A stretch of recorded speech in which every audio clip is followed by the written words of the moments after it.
सुबह जब मैं उठा ना सर, अपनी झोपड़ी में फोन खोला तो ऐसा लगा कि ये सरकार मतलब पूरी तरीके से तानाशाही पे उतर गई।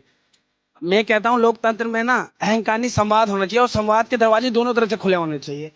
अगर यही सरकार एक नारियल पानी लाती, यूपीए ने अन्ना जी को नारियल पिला दिया, इंदिरा जी ने इनके पिताजी को पिला दिया, महात्मा गांधी को अंग्रेजों ने पिला दिया सर। तो ये सरकार भी एक संवाद का रास्ता अपना सकती थी, और उनके सम्मान जैसे संविधान की शपथ में ना गरिमा सबका, व्यक्ति की गरिमा, राष्ट्र की एकता और अखंडता को सुनिश्चित कर। तो व्यक्ति की गरिमा गरिमा गरिमा नहीं गिरनी चाहिए सर। व्यक्ति बैठा था 20 दिन से हंगर स्ट्राइक में देश की लाचार शिक्षा व्यवस्था को लेके। वो क्या मांग रहा था? ये नहीं कह रहा था 200 गज का लुटियन दिल्ली में कोई प्लाट काट दीजिए, राज्यसभा की सीट दे दीजिए, या मोदी मंत्रिमंडल में कोई पद दे दीजिए। वही कह रहा था इस लाचार शिक्षा व्यवस्था को दुरुस्त कीजिए और जिम्मेदारी तय कीजिए, इस्तीफा दीजिए। कोई बड़ी मांग नहीं थी।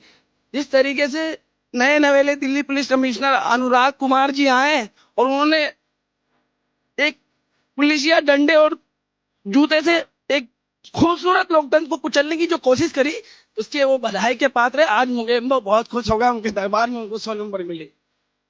समझ रहे हैं? जब आदमी हताश और निराश हो जाता है ना, तो नीरज की एक लाइन कह रहा हूँ सर।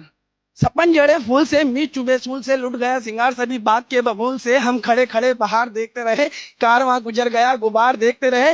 नींद भी खुली ना थी, आज धूप डल गई, पाँव भी उठे ना सकी, जिंदगी फिसल गई, पाँच पाँच झड़ गए, साग साग जल गई, चाहत तो निकल सकी ना, पर उम्र निकल गई।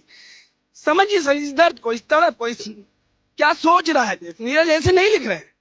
नीरज को कोई खाद नहीं आया। नीरज सोच रहे कि कितने वक्त आए गए, कुछ अच्छे कुछ बुरे, कुछ लोग मेरे साथ थे, आज मेरे हिस्से में धूल और गुबार आई है। नीरज का कहने का मतलब ये है। तो हमारा कहने का मतलब है कि लोकतंत्र में असहमति रखना कोई अपराध नहीं है।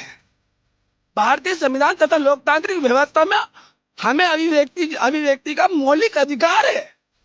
ये लोकतंत्र सिमटते जा रहा है। मैं जंतर मंतर पे ऐसे भाग के आया कि जब जाति की पीटी ने कहा ना मुझे पीटा, वो रोने लगे। बेटा यार मुझे भी पीटना चाहिए, मेरे शरीर की मांसपेशियां मेरी आत्मा से लड़ने लग गई। कैसे खड़े हो, कैसे बैठे हो चुप्पी के अंदर? चलो यार, पिटाई खाएंगे दिल्ली पुलिस की। नए नवेले कमिश्नर आए हैं, बड़े जोश में है, बहुत बड़ी व्यवस्था और ताकत और धन बल और बड़ी व्यवस्था है उनकी, बड़ा मारेंगे, चलो मार खाएंगे उनकी। ये नहीं है लोकतंत्र का, ये रास्ता नहीं। लोकतंत्र में संवाद होना चाहिए। कोई आपसे सहमत हो या ना हो, टाइपिंग दोनों के लिए। आइए बात करते हैं। तो गलत फहमी है तो उसे दूर करते हैं, इसमें कोई बुराई नहीं है। लेकिन